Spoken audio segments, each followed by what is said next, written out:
Olá, Estamos aqui novamente para continuar as nossas conversas sobre a função cardiovascular.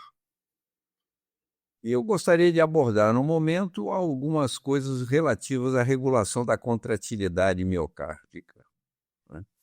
E na primeira questão, nós temos o seguinte enunciado: assinale qual agente inotrópico positivo cujo mecanismo de ação está indicado errado.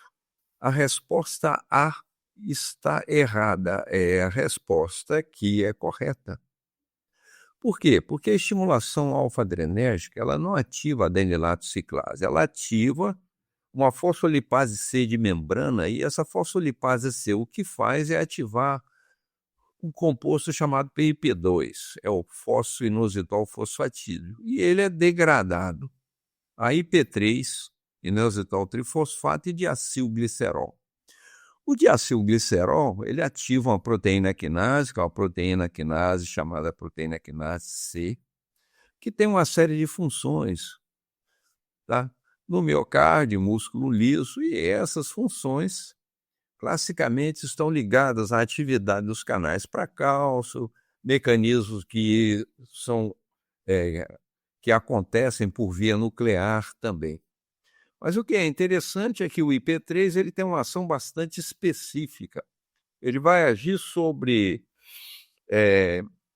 no canal do retículo sarcoplasmático, que é chamado canal de IP3, que existe no miocárdio, mas também em larga escala existe no músculo liso.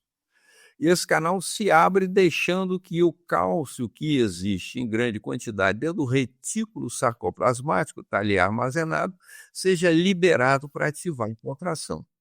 Então, o que acontece é que essa estimulação alfa-adrenérgica ela não ativa a adenilato ciclase, ela ativa um outro mecanismo que é via a ativação da fosfolipase C.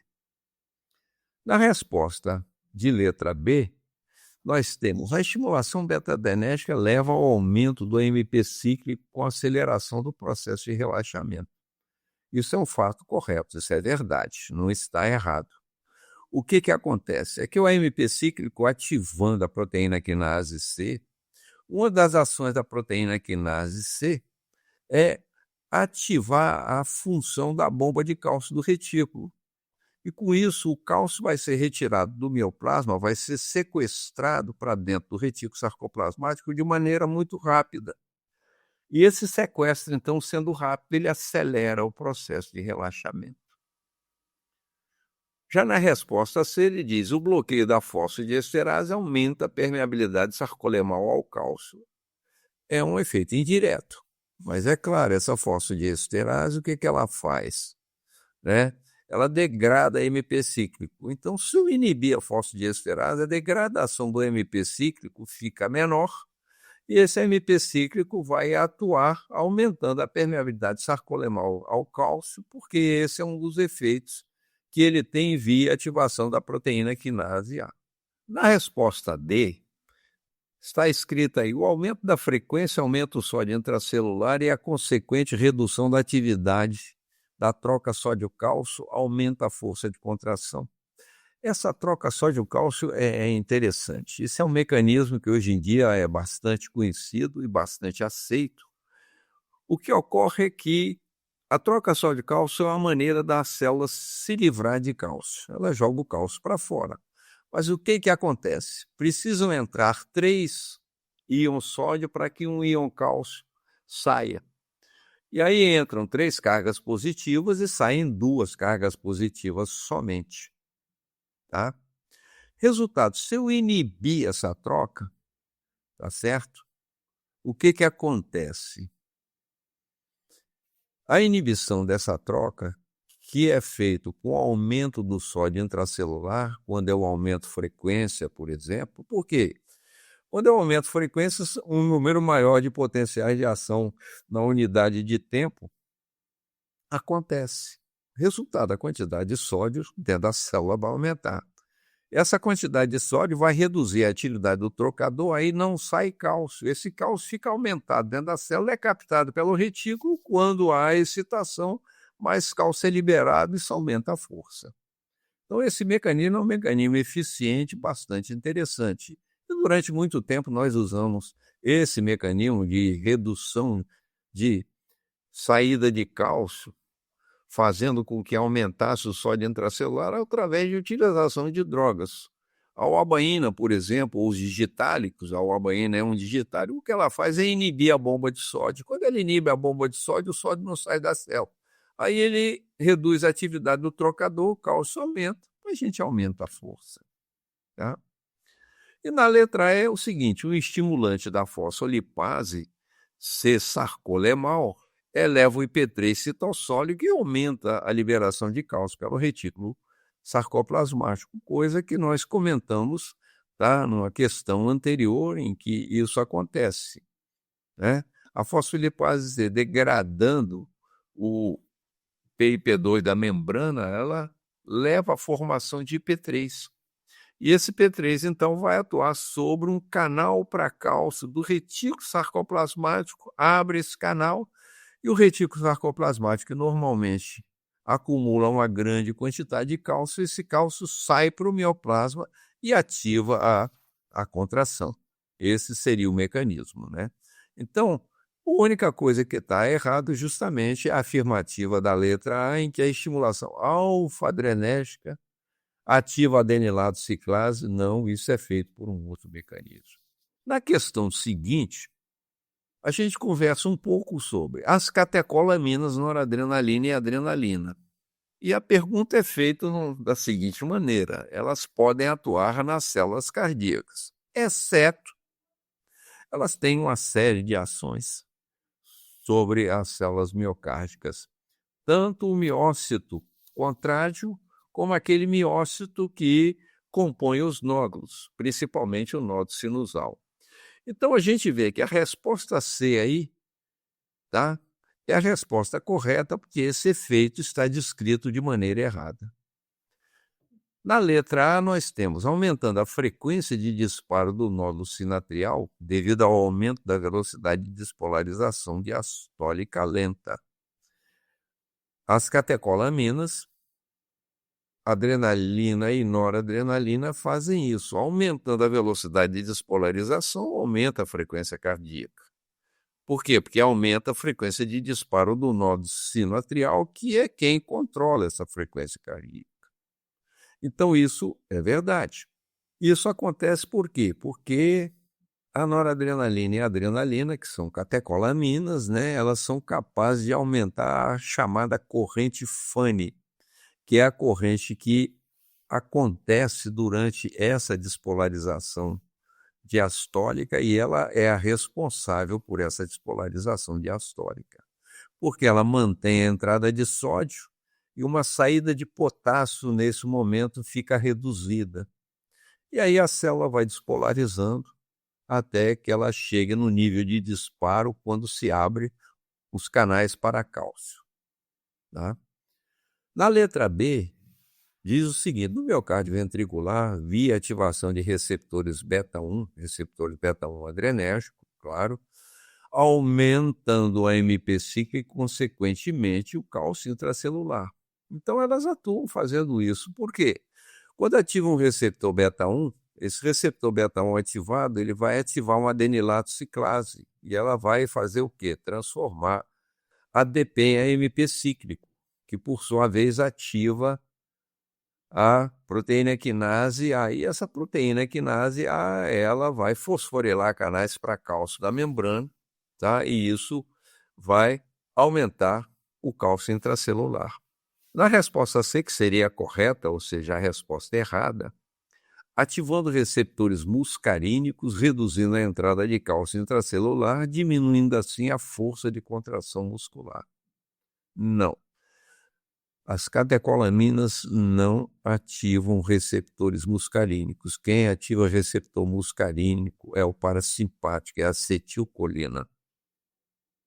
Então, o que acontece?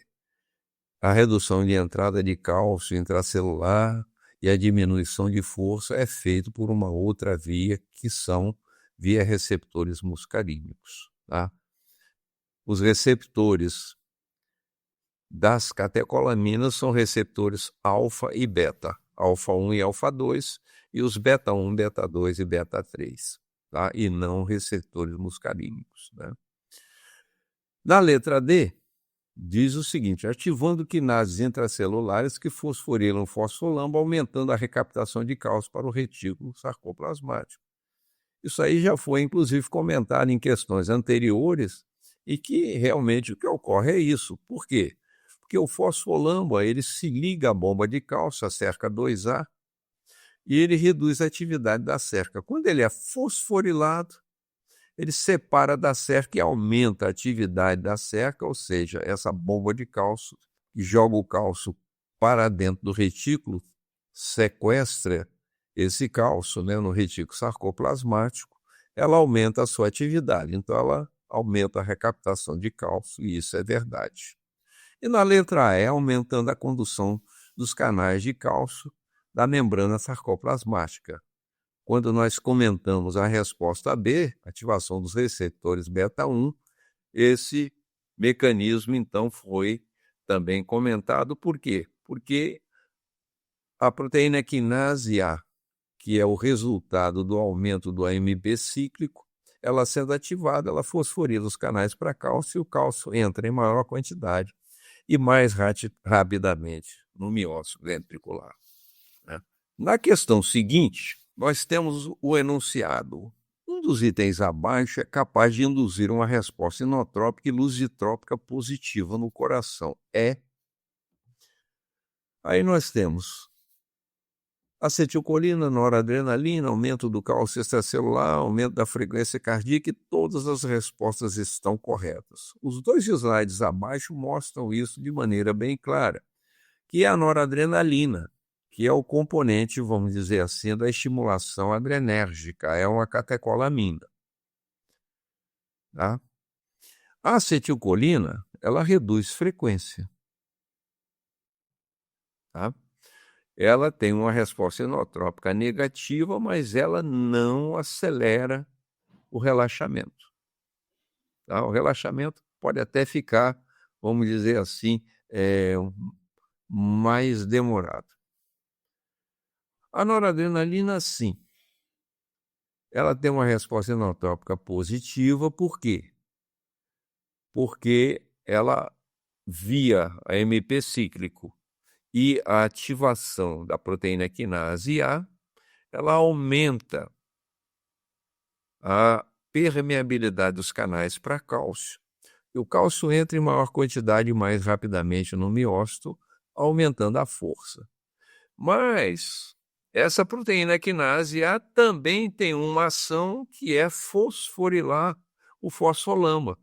Ao fosforilar o fosfolamba, ele se desloca da cerca 2A, que é a bomba de cálcio do retículo sarcoplasmático, e você tem um aumento da atividade do retículo. Ele vai tirar cálcio do mioplasma e sequestrar esse cálcio no retículo, fazendo com que o cálcio mioplasmático tenha uma redução muito rápida da sua concentração. Consequentemente, a fibra relaxa mais rapidamente. Então, esse efeito é um efeito lusitrópico positivo, associado a uma ação inotrópica também positiva. O aumento do cálcio extracelular, não. O único efeito que esse aumento do cálcio extracelular tem é que, quando o canal para cálcio se abre, ele entra em maior quantidade e aumenta a força. Mas não tem um efeito, vamos dizer assim, de acelerar o relaxamento. O aumento da frequência cardíaca, mesma coisa. Aqui, nós já vimos anteriormente que esse aumento de frequência cardíaca, o que faz? Devido ao maior número de potenciais de ação, e na fase de despolarização entra sódio, aumenta o sódio intracelular. Esse aumento do sódio intracelular faz uma inibição do trocador sódio-cálcio. Então, a entrada de sódio, que está ligada à extração de cálcio do mioplasma, a extrusão desse cálcio do mioplasma, tá? O que que acontece? Se essa troca sódio-cálcio tem sua atividade reduzida, nós temos menor quantidade de cálcio saindo. Eu tenho um efeito inotrópico positivo, mas uma ação lusitrópica não, tá? E não estão corretas todas as respostas. O único componente aí que realmente, o único item que mostra uma substância que tem ação inotrópica e lusitrópica positiva é a noradrenalina, tá? No item seguinte, nós vamos discutir considerações sobre uma substância, né, que aumenta o sódio intracelular. Qual dos efeitos abaixo poderia ocorrer? Como a gente já tinha discutido anteriormente, o aumento do sódio intracelular, ele tem um efeito sobre o trocador sódio-cálcio. É aquele trocador em que o gradiente de sódio, que é um gradiente que, como o sódio está aumentado do lado de fora, ele entra na célula, que tem uma concentração menor. Então, esse gradiente de sódio, ele é capaz de, ligado a esse trocador sódio-cálcio, fazer com que um cálcio seja retirado do mioplasma, tá? A extrusão de cálcio ocorre. Então, se eu aumentar o sódio intracelular, o que que eu vou fazer ocorrer? Lembre que o sódio é carga positiva. Se ele acumula dentro da célula, ele despolariza e não hiperpolariza, tá? Então, a resposta A está errada, mas a B está correta. Por que que a B está correta? Por aquilo que nós comentamos lá, né, logo de início. Havendo um aumento de sódio, eu tenho uma redução da atividade do trocador sódio-cálcio, o cálcio intracelular aumenta. Aumentando o cálcio intracelular, eu vou ter aumento de força. E o sódio intracelular, ele aumenta a condutância ao sódio? Não, não faz isso. Na realidade, quando esse sódio intracelular aumenta e a despolarização ocorre, o que que a gente tem? Tem uma redução da permeabilidade, tá? Dessa condutância ao sódio e não o seu aumento. E o aumento de frequência, né? O aumento de frequência, ele faria um aumento da força de contração, mas o aumento de frequência não é resultado do aumento do sódio intracelular. E esse efeito não leva a aumento de frequência. Se eu aumentar o sódio intracelular, o que eu vou fazer é uma despolarização, tá certo? E essa despolarização vai acabar inativando os mecanismos, por exemplo, de ativação para condução do potencial de ação nas fibras cardíacas, coisa dessa natureza. Então, somente a resposta B é que está correta. Há um aumento da força de contração. É o único mecanismo dos descritos aí capaz de ocorrer quando a gente provoca um aumento do sódio intracelular. Na questão seguinte, há uma pergunta que se faz da seguinte maneira: qual dos eventos abaixo não ocorreria no coração como resultado de uma substância bloqueadora de canal para cálcio? E aí é interessante que vocês acompanhem a figura do potencial de ação e das permeabilidades iônicas que ocorrem durante esse potencial de ação. Lembrando que a fase inicial, a fase de despolarização do potencial de ação, eu tenho um aumento muito rápido de condutância ao sódio e essa condutância, ela diminui também rapidamente. Depois nós temos a fase de platô do potencial de ação, onde entra cálcio, tá? E a permeabilidade ao potássio está baixa. E esse cálcio ele vai começar a abrir canais para potássio, porque ele é aumentado dentro da célula, ele é aumentado, tá, no mioplasma, ele faz com que a permeabilidade ao potássio de certos canais, são canais específicos, que reconhecem cálcio, faz com que esses canais se abram e aí o que acontece, né? Você tem um aumento da saída de potássio. E essa saída de potássio repolariza o potencial de ação.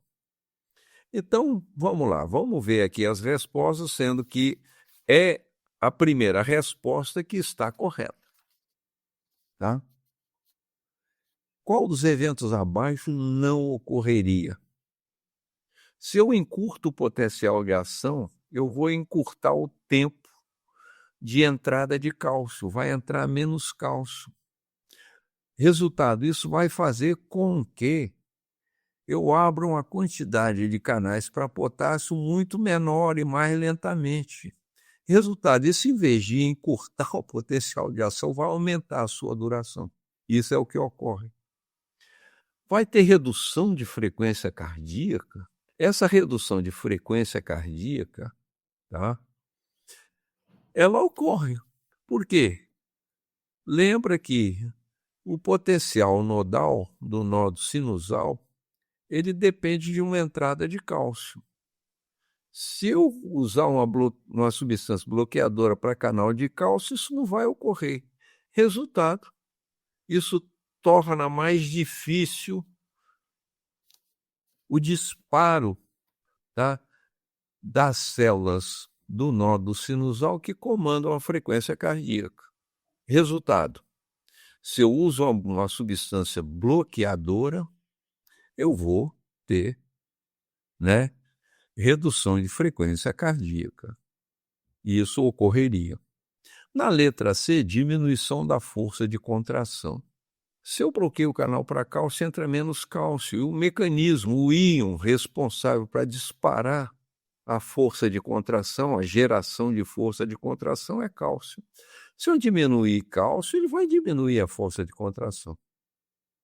Então, é um evento que ocorre. Retardo na condução atrioventricular.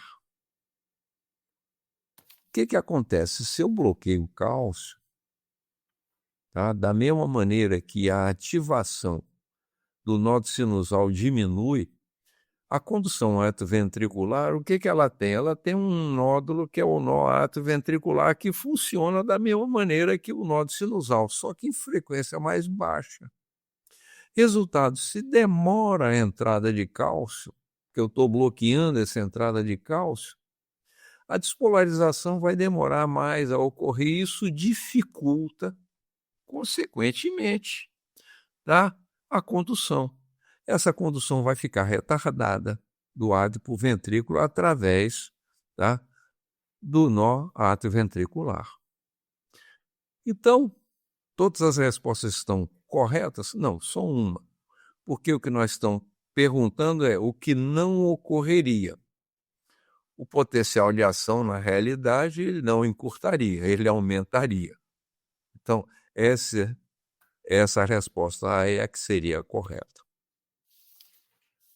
Na questão seguinte, que é a última questão que nós comentaremos hoje, né? Diz o seguinte: é fator que afeta a contratilidade miocárdica por aumento da pós-carga ventricular? Vamos definir o que é pós-carga e o que é uma pré-carga para o ventrículo. Antes do ventrículo contrair, ele está se enchendo de sangue e as fibras cardíacas estão se distendendo. Isso gera uma resposta automática que está na dependência de um fenômeno que é chamado lei de Frank-Starling. Quanto mais eu distendo essa fibra, mais força ela vai gerar. Só que isso ocorre durante a diástole e é chamada de pré-carga porque o ventrículo ainda não está contraindo. No momento que o ventrículo começa a contrair, ele vai ter que ejetar, por exemplo, o ventrículo esquerdo vai ter que ejetar sangue dentro da aorta. Só que a pressão da aorta está lá em cima, então o ventrículo tem que aumentar a sua pressão gerar mais pressão até que essa pressão seja maior do que a pressão diastólica, a pressão mínima da aorta. E nessa hora, então, o que acontece é que começa a ejeção. Então, essa carga que o ventrículo só encontra depois que ele começa a contrair é que a gente chama de pós-carga, tá?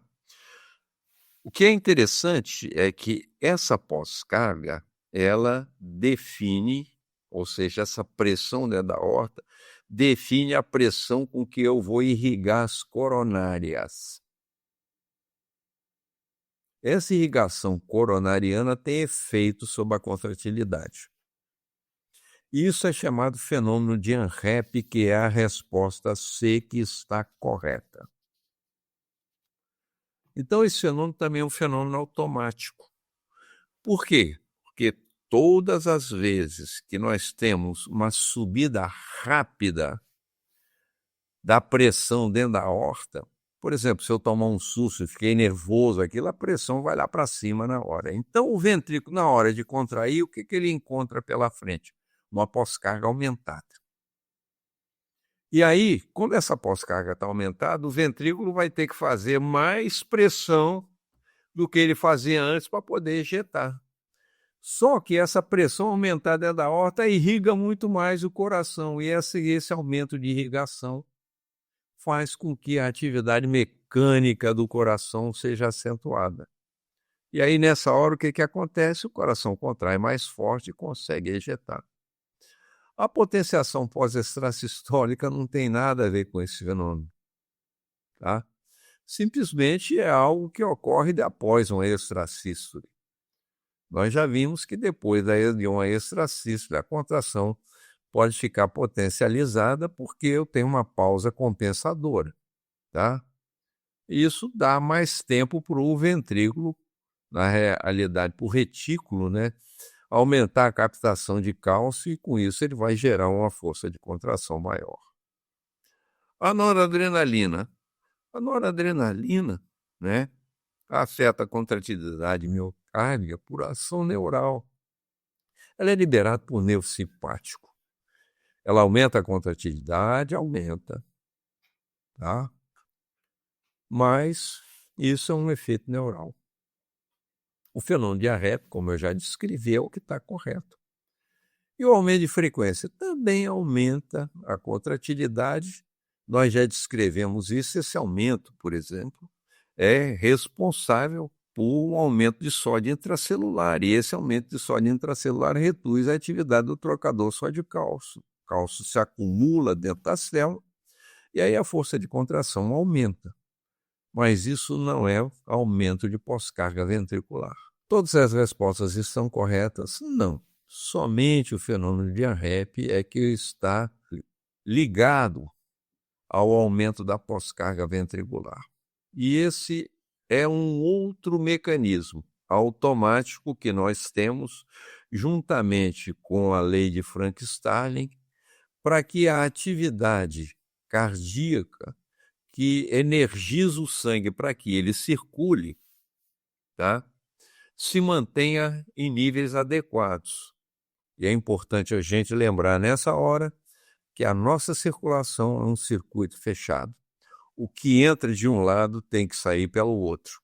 E esse ajuste é feito por esses dois mecanismos: o da pré-carga, lei de Frank-Starling, o da pós-carga, o fenômeno de ANREP. Então ficamos por aqui hoje e até mais ver. Um grande abraço.